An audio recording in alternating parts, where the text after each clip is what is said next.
Hi hello welcome to G8 news. నేను రాకేష్. నిన్న నిన్న మొన్న 2 రోజుల పాటు పాస్టర్ అభినయ్ దర్శనం సంబంధించిన విషయంలో ఆయన మీద దాడి జరిగింది. ఆ దాడిని ఖండిస్తూ మేము కూడా G8 న్యూస్ ఛానల్లో ఆ దాడికి సంబంధించిన వీడియోలు దాన్ని ఖండిస్తూ కూడా వీడియోలు చేయడం జరిగింది. అయితే ఆ దాడి అనేది ఏదైతే ఉందో ఆ దాడి ఫేక్ దాడి అని చెప్పేసి 24 గంటలలో పోలీసులు చెప్పడం జరిగింది. అంటే 24 గంటల్లోనే అసలు ఏం జరిగింది ఏందనేది బయటకు చెప్పినటువంటి పోలీసులకు హ్యాట్స్ ఆఫ్.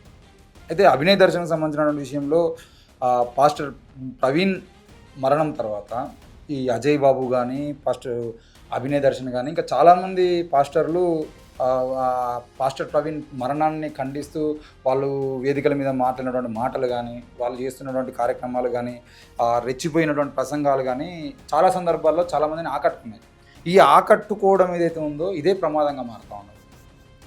ఆకట్టుకోవడమే ప్రమాదంగా మారుతూ ఉంది. ఈ ప్రమాదాన్ని వీళ్ళు ఇప్పుడు ఇన్ని రోజులు బీజేపీ ఆర్ఎస్ఎస్ వాళ్ళు ఏ విధంగా అయితే ఆకట్టుకొని అది చేస్తున్నారు అనుకున్నాం, వాళ్ళకేం తేడా లేదు. ఇప్పుడు ఈయన చేసినటువంటి నిన్న సాయంత్రం కూడా ఈయన కేజీహెచ్లో ఉండి చేసినటువంటి వీడియో ఏదైతే ఉందో ఆ వీడియోలో కూడా ఈ దాడికి హిందువులకు సంబంధం లేదని మాట్లాడింది. ఈ దాడికి హిందువులకు సంబంధం లేదంటే మరి ఎవరు చేసిరు దాడి? ఇప్పుడు నీ మీద దాడి జరిగిందని అనుకుంటే ఫస్ట్ ఏమనుకుంటారు? ఇది కదా మెయిన్ ఇంపార్టెంట్. ఈరోజు ఒక పాస్టర్ మీద దాడి జరిగిందంటే ఆ దాడిని హిందువులే చేసిర్రు, ఆ హిందూ సంఘాలు బీజేపీయో ఆర్ఎస్ఎస్ చేసిర్రేమో అనేటువంటి ప్రమాదంలో ఈ దేశం ఉన్నప్పుడు నువ్వు చేసేటువంటి డ్రామాలకు అనవసరంగా హిందూ సంఘాలను హిందువుల్ని ఇంకెవరినో మనం అంటే మీకు సంబంధించినటువంటి మీ భక్తులు లేకపోతే నిన్ను ఫాలో అయ్యే వాళ్ళు నీ ఫాలోవర్స్ ఇంకెవరో వీళ్ళందరూ కూడా తప్పకుండా ఇది హిందువులు చేసిరు అనేటువంటి భ్రమలోకి పోయేటువంటి ప్రమాదం ఉన్నది కదా. నువ్వు దాడికి గురి చేసినట్టు నీకు నువ్వే అటువంటి డ్రామా ఆడి ఆ డ్రామా అయిన తర్వాత 24 గంటల తర్వాత నీ దగ్గరికి ఒక జర్నలిస్ట్ వచ్చి ఆయన ఆ ఫోన్తోనే వీడియో రికార్డింగ్ చేసుకుంటూ నేను 4 ప్రశ్నలు అడిగినప్పుడు ఆ ప్రశ్నలో భాగంగా ఈ దాడికి హిందువుల సంబంధం లేని 24 గంటల తర్వాత నువ్వు చెప్తే 24 గంటల పాటు జరిగేటువంటి ప్రచారం ఏం జరుగుతుంది? నీ ఇష్టమా? నీకు నువ్వే ఒక పాస్టర్గా అవతారం ఎత్తి పాస్టర్ అయిన తర్వాత నీకు నువ్వే పాదయాత్రలు చేసి నీకు నువ్వే పార్టీ పెట్టుకొని నీకు నువ్వే రాజకీయాల్లోకి వచ్చి నీకు నువ్వే పాస్టర్ ప్రవీణ్ మరణాన్ని అడ్డం పెట్టుకొని రాజకీయంగా ఎదగాలనే ప్రయత్నం చేసి నీకు నువ్వే ఇక్కడ జూబ్లీహిల్స్లో పోటీ చేస్తా అని చెప్పేసి ఏది చూసినా అంటే నీ స్టాండ్ ఏంది? అసలు నువ్వు వచ్చింది దేనికోసం? నీ పని ఏంటిది? నువ్వు చేయాల్సింది ఏంటిది? నీ కర్తవ్యం ఏంటిది? నీకు బైబిల్ ఏం చెప్పింది? యేసుక్రీస్తు ఏం చెప్పిండు? నువ్వు ఏం చేయాలనుకుంటున్నావు? ఇక్కడ నేను ఈ భక్తుల్ని కూడా కోడ్ చేసి మాట్లాడతాను. అరే మీరు నిజంగా మిమ్మల్ని గొర్రెలు అంటున్నారు కదా, ఆ గొర్రెతనాన్ని పోగొట్టుకునేటువంటి ప్రయత్నం చేయరా కొంచెం కూడా? ఏం మనుషులు మీరు? నాకు అర్థం కాదు. పాస్టర్ ప్రవీణ్ లాంటి వాళ్ళు చెప్పినటువంటి మాటలు ఇట్లా ఉంటాయి, వీళ్ళు చెప్పినటువంటి మాటలు ఇట్లా ఉంటాయి. వీళ్ళకు సంబంధించిన విషయంలో వీళ్ళు బైబిల్ని ప్రచారం చేస్తున్నారా? వీళ్ళు ప్రచారం అవుతున్నారా? మీరు దేవుని నమ్మడం కోసం ప్రయత్నం చేస్తున్నారా? వీళ్ళని నమ్మడం కోసం ప్రయత్నం చేస్తున్నారా? దేవుడు హైలైట్ అవుతున్నాడా? మీరు హైలైట్ అవుతున్నారా?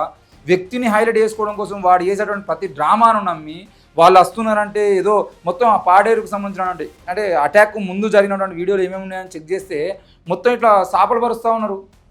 వెనకడికి ఏదో స్వాములు లేదంటే ఇంకెవరు వచ్చిరు అని అంటే మొత్తం చీరలు పరిచి వాళ్ళకు కాళ్ళకు నీళ్లు పోస్తూ ఉంటే మొత్తం పూజలు ఇట్లా పువ్వులు పోస్తూ ఉంటే ఆ పువ్వులకి నడుచుకున్నా పిచ్చా ఏమన్నా? ఇవన్నీ బైబిల్లో ఎక్కడున్నాయి? ఏం మనుషులు మీరు? నాకు అర్థం కాదు. ఇట్లాంటి వాళ్ళు వస్తూ ఉంటే ఇట్లాంటి దొంగలకు మీరు ఇంకా చీరలు పడవడం, నలుగురు ఒక చీర పరుస్తూ ఉంటే మళ్ళీ ఆయన నడిచిన చీరను మళ్ళీ మడత పెట్టుకొచ్చి మళ్ళీ ఇంకోటి పరచడం, ఇలా పూలు చల్లడం. ఆయన దేవుడు ఏమన్నా? మనిషే కదా, బైబిల్ని బోధించేటోడు కదా. ఈ బైబిల్ని బోధించడానికి ఎందుకు అంత పూజలు? మీరు పిచ్చోళ్ళలాగా మారి మీరు దేవుని భక్తులుగా ఉండాల్సినటువంటి వాళ్ళు ఇట్లాంటి దొంగలకు భక్తులుగా మారిపోయి ఇట్లాంటి దొంగలు చేస్తున్నటువంటి వాటికి మీరు పూజలు చేస్తూ మీరు వాళ్ళని ఏదో నెత్తి మీద ఎత్తుకునేటువంటి ప్రయత్నం చేస్తే మిమ్మల్ని నిండా ముంచుతారు. మీకు తెలుసు కదా, పవన్ కళ్యాణ్ లాంటి వాళ్ళకి విపరీతంగా ఫ్యాన్ ఫాలోయింగ్ పెరిగిన తర్వాత పోయి బీజేపీ పార్టీలో ఏరి అంతకుముందు మాట్లాడినటువంటి మాటలకు ఆ తర్వాత మాట్లాడినటువంటి మాటలకు తేడా ఏం లేకుండా చేసినటువంటి పరిస్థితి మనం చూసినాం. వీళ్ళు కూడా అంతే. వీళ్ళేం బీజేపీకో ఆర్ఎస్ఎస్కో అని అంటే వాళ్ళు మాత్రమే దొంగలు వీళ్ళు మంచోళ్ళని అనట్లేదు. ఇట్లాంటి దొంగలు కూడా ఉంటారు. అన్ని మతాలలో దొంగలు ఉంటారు. అసలు మతాలే వద్దు, కులాలే వద్దు, ఇక మాకు కామెంట్లు చేస్తూ ఉంటారు. ఏమైందిరా ఈ గొర్రె గురించి చెప్పవా, ఆ గొర్రె బిడ్డ గురించి? అరే ఆ గొర్రెలని మేమే చెప్తున్నాం, మీరు చెప్పాల్సిన అవసరం లేదు. గొర్రె బిడ్డలా బర్రె బిడ్డలా అనే విషయం కాదు అక్కడ. అది మతం అంటేనే మూర్ఖత్వం, మతం అంటేనే పిచ్చి. ఆ మతం పిచ్చిలోకి వెళ్ళకండి. ఈ మతాన్ని అడ్డం పెట్టుకొని వస్తున్నటువంటి ఈ బాబాలు, ఫకీర్లు, పాస్టర్లు ఎవరైతే ఉన్నారో, ఈ వీళ్ళు ఎవరైతే ఉన్నారో వీళ్ళు చేస్తున్నది ఏంది, వీళ్ళు ఎంతవరకు నిజం చెప్తున్నారు, వీళ్ళు ఏం చేస్తున్నారు, వీళ్ళు దేవుని గురించి చెప్తున్నారా, వీళ్ళ గురించి చెప్తున్నారా, అసలు ఏం చెప్తున్నారు అనే విషయాన్ని మీ మెదడులోకి ఎక్కించుకోండి. అసలు ఏం జరుగుతుంది తెలంగాణ రాష్ట్రంలో, 2 తెలుగు రాష్ట్రాలలో అనే విషయం ఒక్కసారి గమనిస్తే ఇట్లాంటి దొంగలంతా మోపాయి జనాలను పిచ్చోళ్ళని చేసి మతపరమైనటువంటి గొడవలు పుట్టించడం కోసం 2 తెలుగు రాష్ట్రాలలో విపరీతమైన డ్రామాలు ఆడుతూ ఉన్నారు. నోరు తెరిస్తే రెచ్చగొట్టడం. అరే నాకు బెదిరింపు కాల్స్ వచ్చినాయి అన్నాడు. మరి పోలీస్ స్టేషన్ కేసు పెట్టిపోరా అంటే కేసు పెట్టరు. నన్ను చంపుతామన్నారు. ఎవరు చంపుతామన్నారంటే ఎవరో పలానా వాళ్ళ తాలూకా అంటున్నారు. ఆ పలానా వాళ్ళ తాలూకా పేరు చెప్పి ఒక పిటిషన్ వేయచ్చు కదా, పిల్ల వేయచ్చు కదా కోర్టులో. నీకు అంతగానం వాళ్ళు బెదిరించినప్పుడు ఆ బెదిరించినటువంటి ఫోన్ నెంబర్లు, వాటికి సంబంధించిన డీటెయిల్స్ పోలీసు వాళ్ళకి ఇవ్వమంటే నీకెందుకు సాధన అయితే లేదు? అరే బెదిరింపులు వస్తున్నాయి అంటాడు.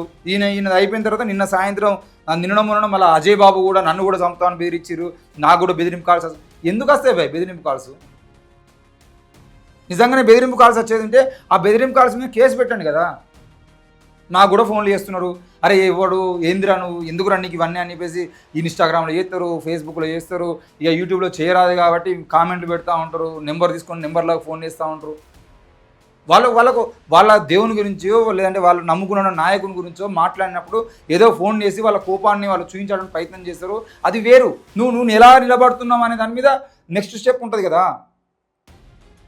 ఎందుకింత ఇట్లాంటి పనికిరాని పనులు చేసి ఈరోజు ఈ అభినయ దర్శన్ అనేటువంటి దొంగ పాస్టర్ చేసినటువంటి పని వల్ల పాస్టర్ ప్రవీణ్ లాంటి మరణాలు కూడా ఇవి అనుమానాస్పద మరణాలుగా మారేటువంటి అవకాశం ఉంటుంది కదా. నువ్వు చేతులు కలిపినా లేదంటే ప్రవీణ్ పాస్టర్ను చంపినటువంటి వాళ్ళతో చేతులు కలిపి నువ్వేమన్నా కుట్రలకు తెరదీస్తున్నావా? అసలు నిన్ను ఎవడు ఈ డ్రామాలు ఆడమంటున్నాడు? ఎక్కడ పోయింది నీ బైబిల్? ఎక్కడ పోయింది? అసలు నువ్వు చేయాల్సినటువంటి పేర్లు ఎక్కడ పోయినాయి? నువ్వు ఎందుకు రాజకీయాల్లోకి వచ్చినావు? రాజకీయాల్లోకి వచ్చి నువ్వు చేస్తా అన్నది ఏంది? నువ్వు చేస్తున్నది ఏంది? కమ్యూనల్ వైలెన్స్లు తీసుకొచ్చి ఆంధ్రప్రదేశ్ రాష్ట్రాన్ని నువ్వు ఏం చేయదలుచుకున్నావు?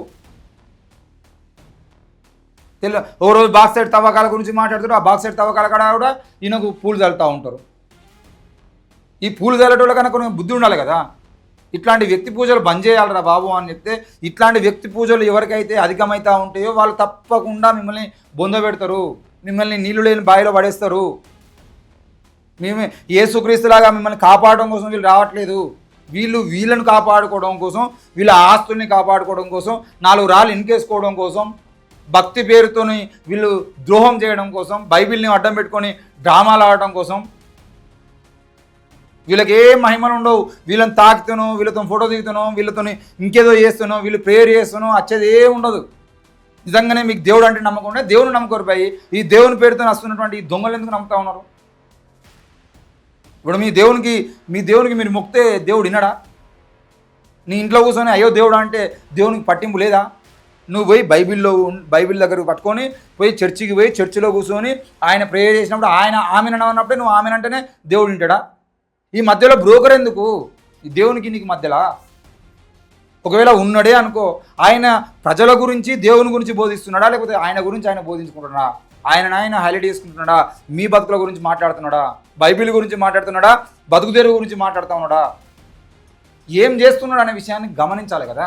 ఇట్లా దొంగలాగా తయారైపోయి ఆయన ఏదో అసలు ఆ వీడియోలు చూస్తూ ఉంటే మొదటి రోజు ఆ వీడియోలు చూసినప్పుడే చాలామందికి అనుమానాలు వచ్చినాయి. సంతోషాన్ని అని చెప్పేసి జర్నలిస్టు ఫోన్ చేసి రాకేష్ ఆ వీడియోలు చూసినా అంటే మొత్తం చూడలేదన్న, ఇంకా చూడాలి అని అంటే నాకెందుకో డౌట్ కొడుతుంది రాకేష్ అని చెప్పేసి చాలా ఫస్ట్ ఆ వీడియోలు బయటికి రాగానే గంట సేపటికే ఫోన్ చేసిన అన్న నేను చూస్తా అన్న, నేను ఇంకా చూడలేదు, పలానా ప్రెస్ క్లబ్లో ఉన్నాం, నేను బయటికి వెనక చూస్తానని చెప్పిన ఇంతలో అన్న వీడియోలు వేసిండు. నెక్స్ట్ డే అవన్నీ ఒక్కొక్కటి గమనిస్తూ ఉంటే అనుమానాలు, నువ్వు చేసిన డ్రామాలనే అనుమానాలు బయటపడాయి కదా. కారులో అసలు ఫస్ట్ విషయం ఏంటంటే, నువ్వు కారులో పోతున్నావు, నీ మీద 2 వ్యక్తులు 3 వ్యక్తులు 4 వ్యక్తులు దాడి చేయడానికి వచ్చారు. కారు చక్కగా కొట్టేస్తే అయిపోతే కదా. రోడ్డు మీద ఉన్నావు కదా, నువ్వు చెట్ల కింద తీసుకుపోయినా నాకు అర్థం కాదు. దొరికిపోయినావు. ఆడ వీడియోలు తీస్తూ ఉన్నాడు ఒక వ్యక్తి. అరే అంత పెద్ద అటాక్ జరుగుతూ ఉంటే కారులో 3 4 ఉన్నప్పుడు అక్కడ నుండి తప్పించుకోవడం ఎట్లా అని చెప్పేసి చేస్తారు. కానీ అయ్యగారు నేను వీడియో తీసుకున్నా, అయ్యగారు నువ్వు అక్కడ ఆగు, అయ్యగారు నువ్వు ఇక్కడ వండుకో, అయ్యగారు ఏంది అది పిక్చర్లాగా? చిన్న పోరాన్ని చూపించినా కూడా ఇదేంది డాడీ మమ్మీ అని చెప్పేసి ఏంది డాడీ వీళ్ళు అంతా డ్రామా ఆడుతున్నారు అని చెప్పేసి చిన్న పోరాలు చెప్తా ఉన్నారు ఆ వీడియో చూస్తే. ఇక ఆడ నువ్వు ఏదో రక్తం పూసుకొని కోడి రక్తమా మరి నీ రక్తమా ఏం రక్తమో నిజంగా నువ్వు కోసుకున్నావు వాళ్ళు కోసిరా గీరి సీసాలు అని చెప్పేసి కాల్ రికార్డింగ్లో బయటకు వచ్చిన 4 సీసాలు ఉండాలి కంపల్సరీ అని చెప్పేసి ఆ మట్టి కుప్ప పక్క పంటి ఆ బీర్ సీసాలు తీసుకొని నువ్వు కోసుకున్నావు వాళ్ళు కోసిరా అసలు ఆ బీర్ సీసాలు ఉన్నాయా ఫింగర్ ప్రింట్స్ ఉన్నాయా ఈ విషయాలు ఏముండయా వాళ్ళు ఎవరు వచ్చి అయ్యగారు ఏం అయ్యగారు ఏంది ముచ్చట ఇక్కడ పోతారు మీరు పిచ్చోళ్ళ మంచోళ్ళ మీరు మనుషులా పశువులా ఏంది భయ్ ఇది నాకు అర్థం కాదు. కనీసం సోయి ఉండాలి కదా నీకు ఏదో పేరు వచ్చింది ప్రవీణ్ పగడాల మరణం తర్వాత నువ్వు మాట్లాడిన 4 మాటలకి నీకు 4 వేదికలు దొరికినాయి కాపాడుకోవడం కోసం ప్రయత్నం చేయరా బాబు.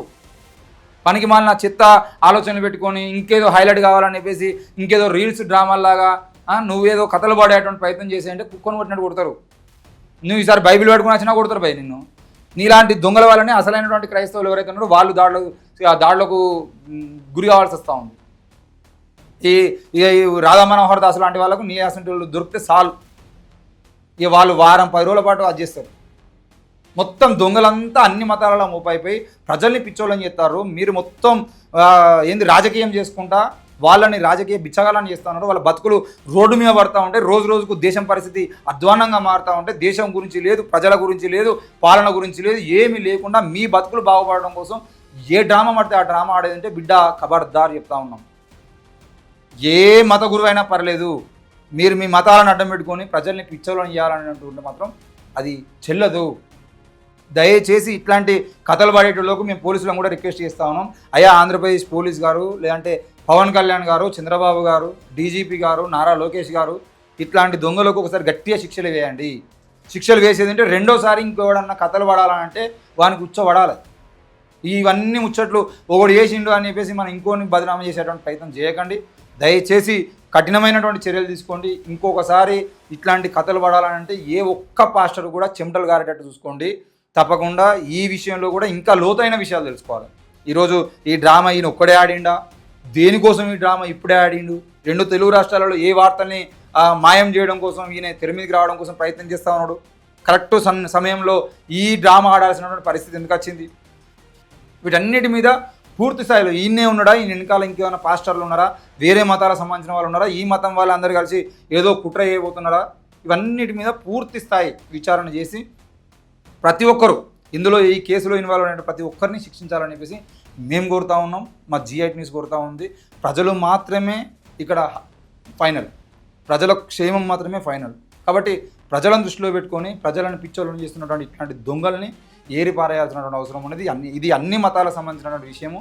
అన్ని మతాల్లో ఇట్లాంటి దొంగలు మతం పేరుతోని రచ్చలేపే మతం పేరుతోని మారణ హోమాన్ని సృష్టించాలన్నటువంటి వాళ్ళకి ఇది దయచేసి అట్లాంటి వాళ్ళందరినీ చట్టపరంగా శిక్షించాలని కోరుతూ చూస్తూనే ఉండండి G8 న్యూస్. Thank you.